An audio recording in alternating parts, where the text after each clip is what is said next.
Hi, there have been a couple events in the news lately that really signify the passage of Pluto into the sign of Capricorn.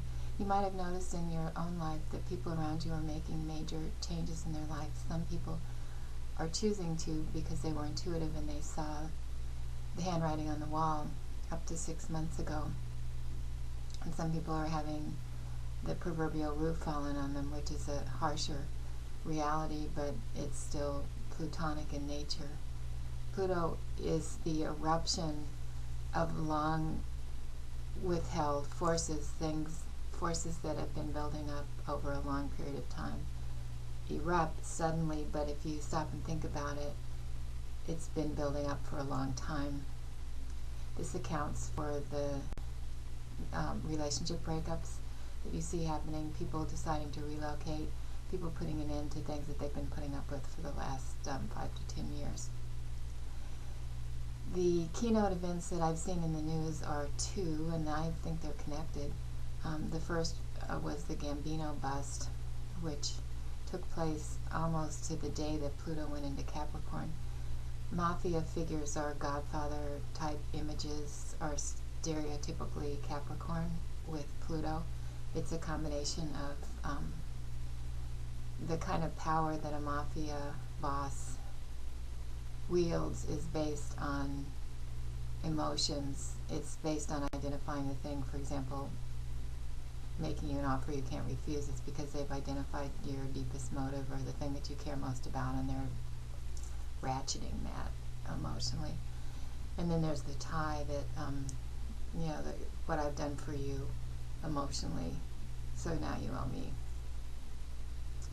And I don't know about you, but I would see a connection between the Gambino bust and the downfall of Eliot Spitzer.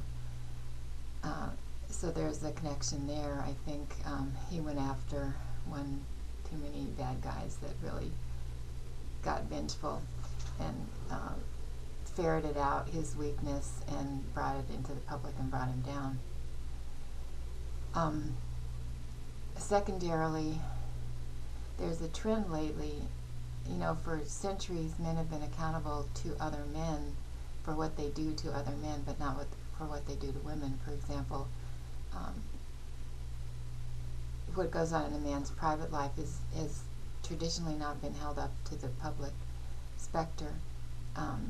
There are many examples. I just read an article about J.P. Morgan and how flagrantly he played around.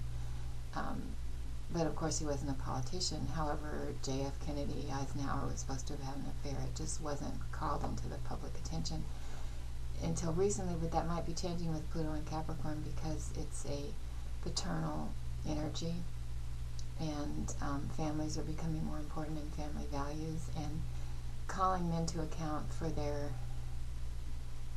straying from a marriage also holds the woman accountable.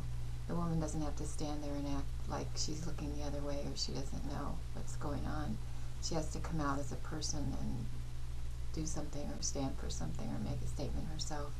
So I think that Eliot Spitzer and Silda are sort of the poster children for the Pluto and Capricorn transit, and so are Brad Pitt and Angelina Jolie.